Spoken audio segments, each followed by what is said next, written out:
Started. Good morning, good afternoon, good evening, one and all. Thanks for joining us in the BRM Brownbag episode number 39. I'm your host, Suresh GP. I'm so glad and delighted to have Doug Merriman join us today. He's the Director of Business Relationship Management at SCA Health, a longtime friend, and he's been very passionate about a lot of topics around BRM. So, welcome to the podcast, Doug. I hope you're doing well and staying safe.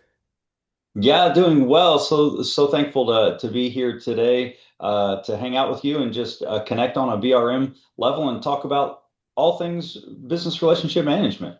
Right. Excellent. Give us a little bit of background, Doug, about your journey towards business relationship management and what really made you to your profession today as BRM, and how has been the journey so far? Because business relationship management is not for everyone. As I tell Mhm. people, you really need to have certain level of personality to be a business relationship manager. And based on your experience and stuff, what has led you to this whole BRM role? Did you stumble upon something, or was it handpicked and given to you? What has been your, case in place in how this has actually worked through? Yeah, so great question.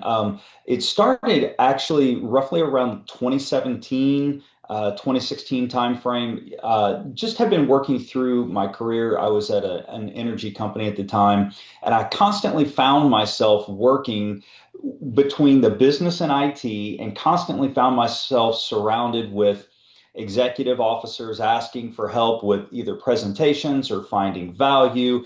And randomly one day, my director at the time came to me. He's like, "Hey, Doug, have you ever thought about doing this thing called business relationship management?" And I was like, "What's that?" And he's like, "Here it is. There's an institute. Go research it and go have fun." So I did. I reached out, got connected to the BRM Institute, got signed up that same year, did my BRMP, and just started right away. Right. So it's a great evolution. I did recently get my CBRM. Nice. Uh, Congratulations. so I've been able to, since 2017, been able to go through a couple different organizations.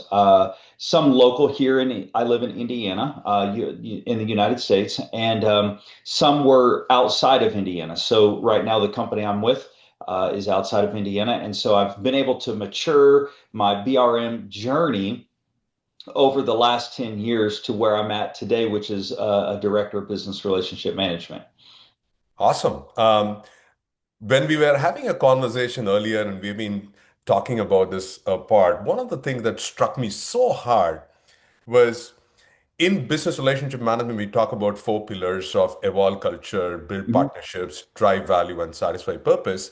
So you were hell bent on the evolve culture piece. And I think Yeah, it's the kind of the topic that we're going to talk about. But tell me, what really fascinates you about this topic of evolve culture? Because a lot of organizations and organization restructure happens, people go and come down. The cultural fabric is something very difficult to tame, if you know what I'm saying. And that's right. part of things which is difficult. So what do you think, and why do you think evolve culture is more important, and why are you so passionate about that topic?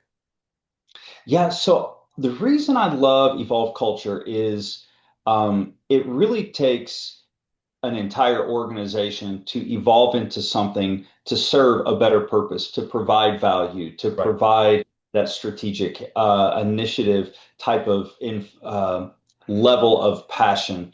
And so when I thought about Evolve Culture, I started really diving into it's not just evolving business value. It's not just these small little things. Evolving culture really actually gets to the heart of what it takes to change an organization to go from where they are to where they want to be. Right. And so within sitting in the office of CIO where I'm at now, I get the luxury of not just looking at a little sliver, one silo. I get to look at all things across IT and put my evolve culture hat on and say, how can we get better? What can we do to change our culture, to improve customer service, to improve teammate experience? And so it really drove me to think about evolving culture. really is the heart of what my passion is for BRM. No, absolutely true. And particularly, it's around people, right? And if you look at Yes, the people aspect of it, people are driven by different motivation levels, right? There are intrinsic right. motivators and extrinsic motivators. And particularly when you talk about evolving culture, one of the biggest challenges, how do you change people? Because people have certain ways of working. So they're happy and comfortable with what they do. So how do you kind of make these people evolve or just shake them a bit and say, this is not the way Yeah, we work? Like, for example, shared ownership is a classic example. We all yep. talk about shared ownership in business relationship management philosophy, where we are in this together, right? We are not just saying that I've done my work, I don't care about the outcome. So, what do you think is what are some of the key challenges that come with respect to evolving culture? And I tell people that it's the elephant in the room that you need to address, and it's not easy. So, Yep. what are some of the key challenges that you've seen based on your experience that becomes difficult for evolve culture part? I mean, is there any kind of facilitating critical success factors to get that evolve culture up? Yeah, I think so. Change in behavior is extremely difficult.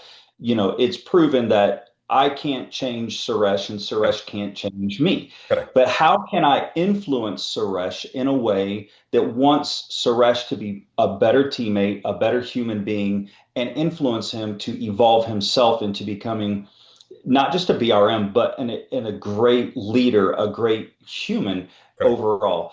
And so some of those challenges are people, we're creatures of habit. And Right. so we typically will, this is the way I've always done it, and I don't want to do anything different. And so those are the challenges that we've currently faced at SCA Health. And so some of the things that we've done is we've taught classes on the language of service excellence. Mm. What does it mean to provide a service excellent type of culture? Right. That starts with behavioral change, Mm. taking ownership. If Doug messes up and I don't hit a customer expectation right, it's not just Doug that it impacts, it's all of IT. Right. So that's been a huge challenge for us. We have certain groups in our work culture that will easily say, "Oh, well, I did my part. It was this team's issue," Right. or it wasn't my fault we missed a deadline.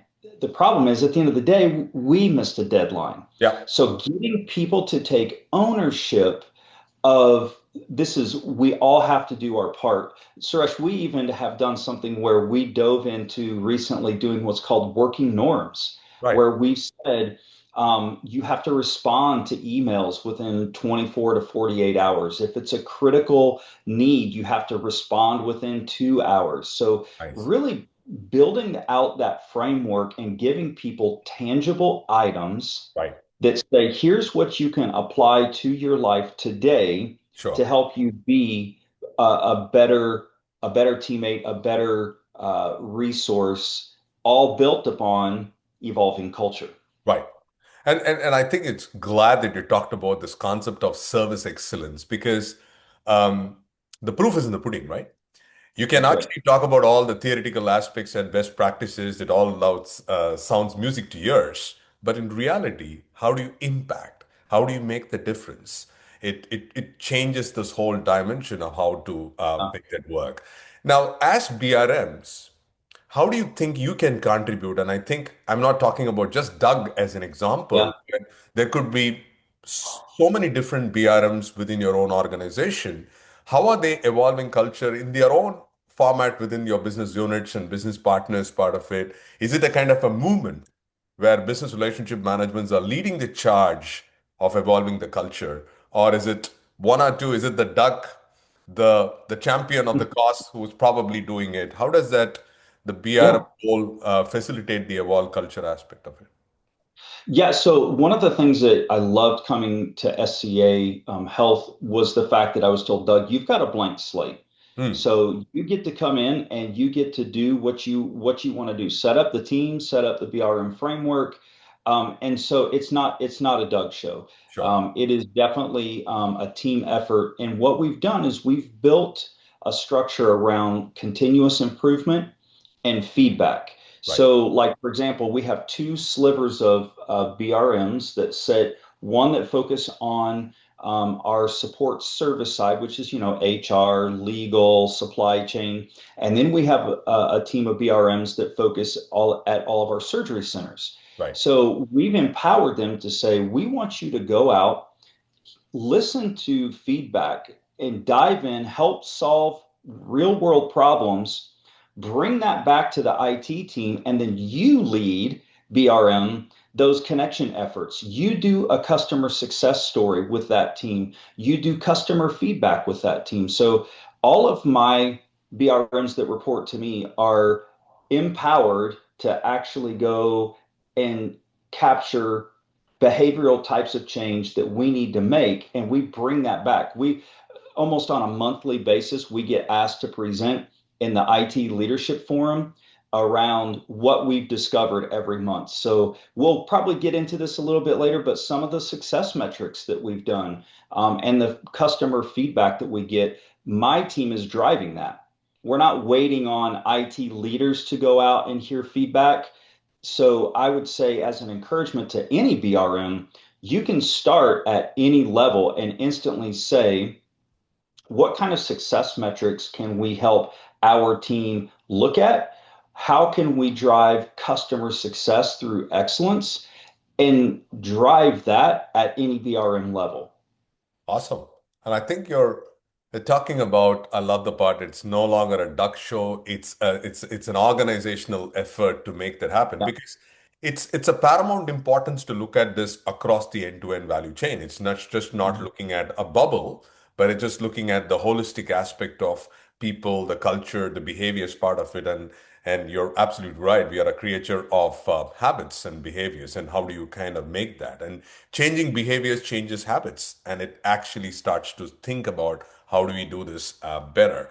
Now, as you start to look at it, one of the things to go a little bit deeper is what are some of the key changes as you're seeing from the time you stepped into SCA to the time it is thing, and it's an evolving, right? It's a journey. It's not a destination. It just That's right. evolves every day, every moment where you nurture with all that spirit of companionship, relationship building Yeah. to evolve the culture. So, what kind of some of the key changes that you've seen from the time you stepped in to what it is today, and what do you think will happen as you move in that direction in the next few years ahead? And how does it look like within SEA? So one thing I realized really quick early on in life is change inevitably happens. Yeah. Things constantly need to change, and you need to actually evolve, right? Right. So like you yourself, what worked 10 years ago is not going to work today. No. No. So when I came in, to SCA, it was like, here's the expectations, Doug, go start business relationship management. Within a year, we spun up our office of CIO. We got in a new vice president who's the office of CIO leader.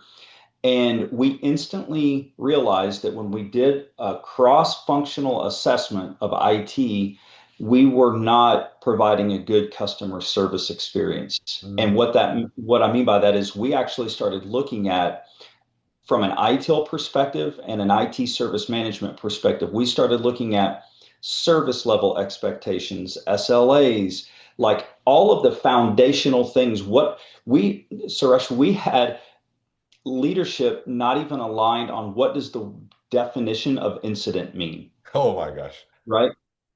So here we have, I think we're close to 20,000 teammates now, and we had folks within IT that still weren't grounded on an understanding of what incident means versus a request versus an enhancement.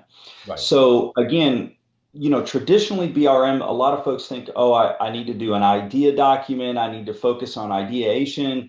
Well, we decided to take it in a whole new level. So the BRM team at SCA, we started really diving into what are those things that we need to evolve the IT culture in Right. order to make a better customer experience and a teammate experience. So Really diving deep into, we started out one way. Now we're looking at, oh man, we had to do a foundational, and we are on a 3-year journey. You're right. It's not a one and done. And even at the end of 3 years, we're still going to be looking 2 to 3 years out. Nice. Um, so where we're headed to follow up on the second piece is we're now what we think are in the next stages of maturation. Right. So we are looking at, this year we created a CIO dashboard, we created metrics. Now we want to say, let's don't just look at that. We want to take that to the next level. So we're doing technology roadmaps, Right. strategy sessions, and we're starting to shift from that tactical, everyday tactical response to more of a strategy and a strategic response. So that's where we're trying to right now. We're coming out of what I would consider tactical BRM, Sure. and leaning into strategic BRM. Awesome. And how many BRMs do you have specifically within SCA? So right now we have four, five, four. Hmm. Yeah, four.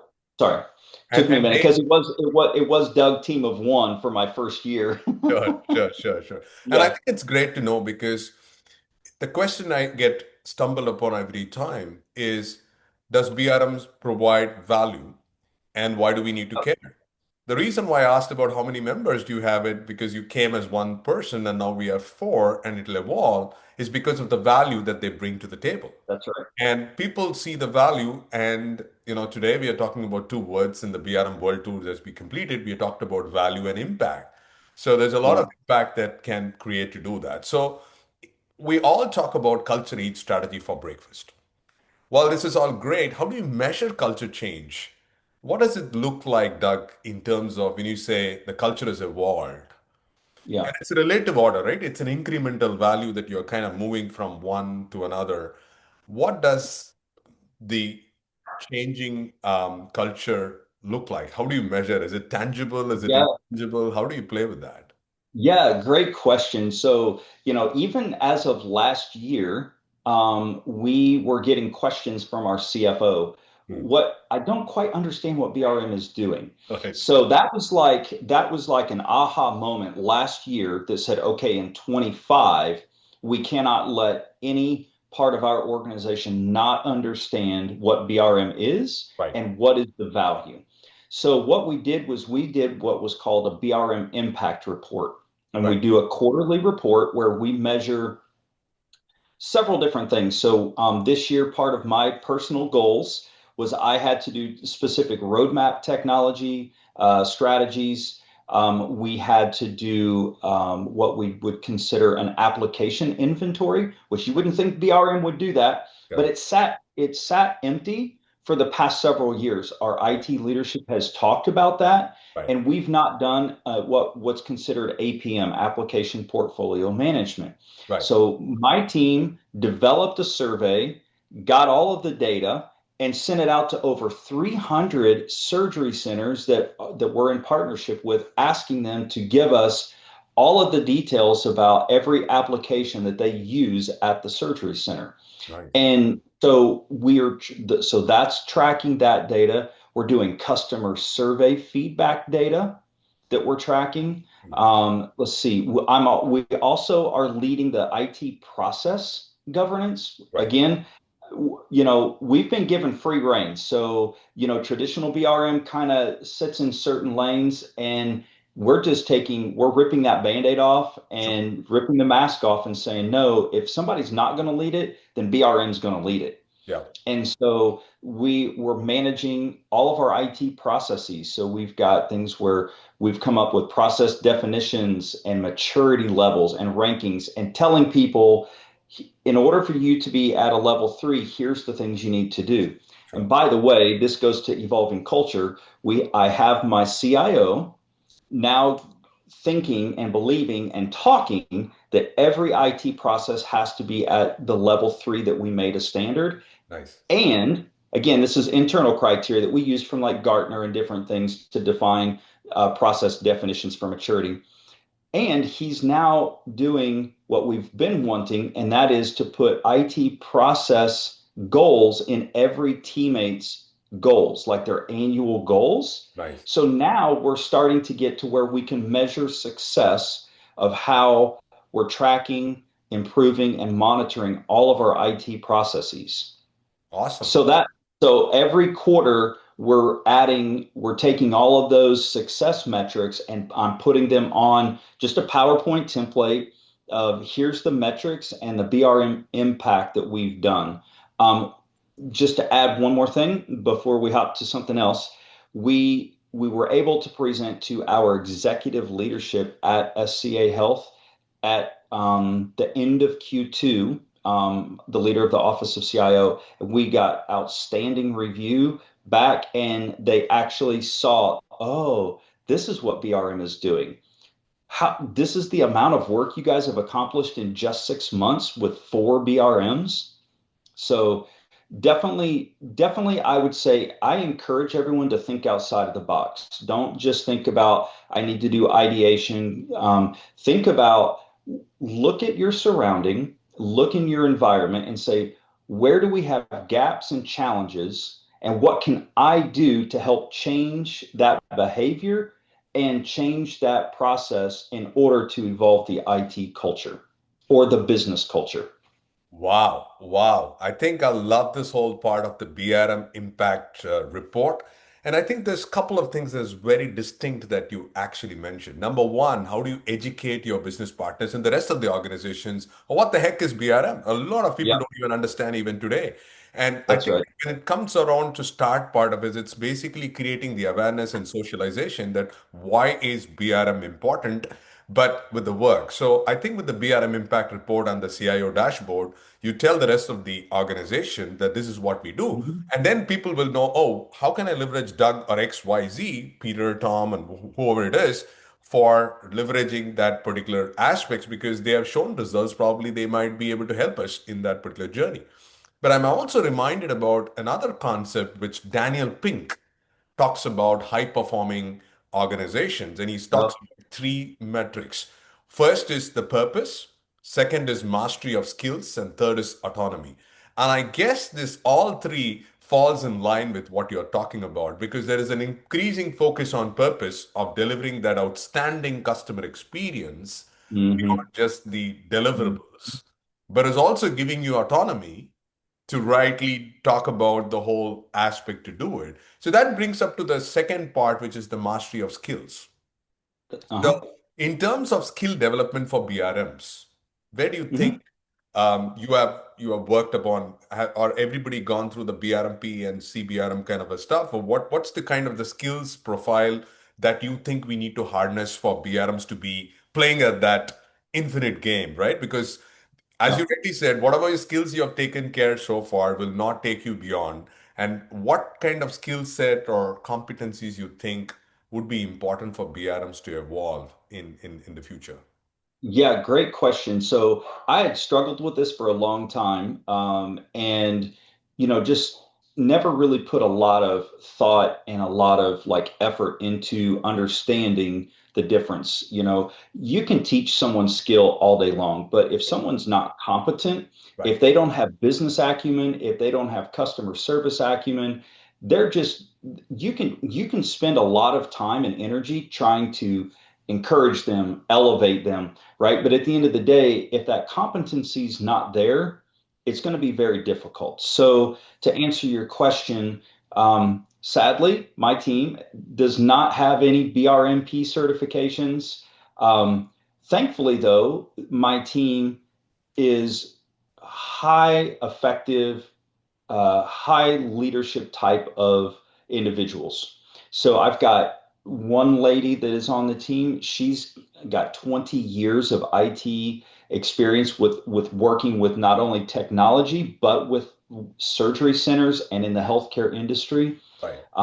I've got a data guy who's got an accounting background, but loves doing the relationship side. And then I've got another gal that she's got healthcare background, and she's more of this kind of technical person. She's like, we're going to document business requirements. We're going to put processes in for this.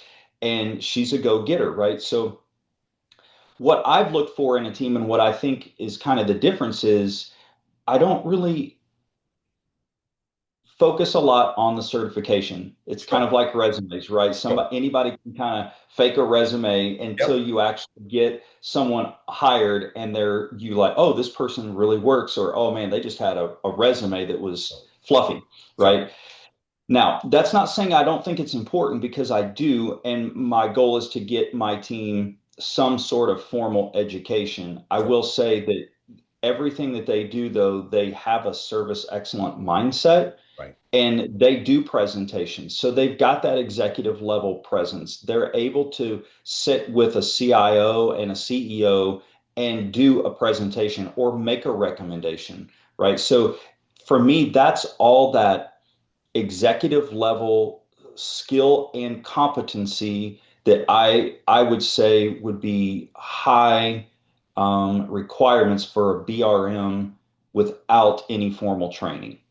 Awesome. And I think I love the way that you talked about this because trainings and certifications will take you somewhere, but the competency means about That's you need to right. have a natural instinct. You should have that passion. And I love the way that you talked about the service culture, the service excellence part, and also owning that piece, right? Whether you are a data Yep. engineer, whether you are a business relationship management person, you own that together, and that makes it work. So my last question would be, and I think we can talk for hours, but just for the case, is what kind of results and metrics have you achieved finally by changing the culture? What does a scorecard look like today, right? And what does the metric say that you have accomplished and that 6 months effort and things like that, we are on top of the game. And how does it inspire the rest of the organizations to go even further in 2026 and beyond? Yeah, so great question. So some of it is non-tangible, meaning I can't put it down on a number. Sure. It's behavioral change. Right. And here's an example. We've got IT leadership again that wasn't well versed on what an incident means, what a change management. This year alone, we've got the IT leadership team now saying that we are going to make a difference. And they've changed their language and their tone to say, like, we need to use action words instead of saying, oh, I plan to get this email or I will do it. No, you're going to say, I am going to have this to you by end of day Friday. So we've got our executive IT leadership team um, now on board with saying, wait, we can't not continue the way that we are and allow SLAs to just lapse for 90 days, 45 days. We can't allow a P1 priority outage to go longer than 2 hours. We had some that were very lengthy, like almost a birthday, right? They almost got a birthday. And so it really took us constantly for the past year, like all the time, all day, every day, to where people were sick of hearing from the BRM and Office of CIO about SLAs, queue management, service management, service of excellence, right? That language and the everything that we do and say and how we show up to a meeting, like Suresh, even down to simple little things like cameras on. Like you cannot imagine how many virtual calls that we get where myself and like one other person were the only people out of 20 that had their cameras on. Right, right. So like getting the IT leadership team and the teammates to actually now do that is a huge success. Like we're showing up to meetings. We've got presence. Like our IT teams are showing up with agendas. They're answering emails.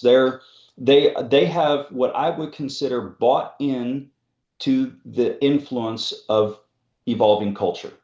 So we still have a ways to go, but I would say from a success metrics, we have our leadership team and a lot of our IT teammates bought into this evolving culture. Like, I mean, it was one of my goals Like my personal goals in the Sure. office of CIO, it was BRM needs to evolve IT culture and Right. enhance IT across the organization. Correct. So, That's brilliant. And I think the way that you talked about is the way you do one thing is the way you do everything.